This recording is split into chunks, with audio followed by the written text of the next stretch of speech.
Where I did my undergrad was actually a very teaching-focused college, so I had never had a TA. I had no idea what a TA did. I didn't know what they looked like. Like, I had no sense of what kind of role that had ever been occupied. I had only ever had classes taught by faculty, like tenure faculty. And so when I was first instructor of record for the G101, it was my first time in front of a classroom. I had very little sense of that, and I was just terrified. I was terrified that they were going to walk all over me, that it was just going to be, because I was only, at that point, I was only, 5 or 6 years older than them. I was not that much older than them. And so my first semester, and really that whole first year, I was extremely formal. I was extremely stiff.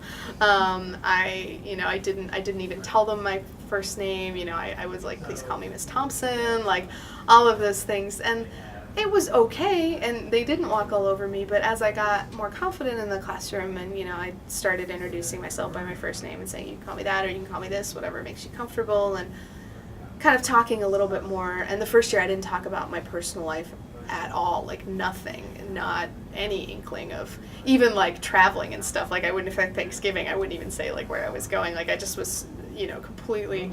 And yeah, as I got more comfortable and I started to be able to professionally, of course, kind of reveal some of that stuff, I really found it to be an asset, that it really sort of humanized me in a way that didn't undermine my authority, and that actually I think students were much more engaged and felt that I was much more approachable because I actually was a human being.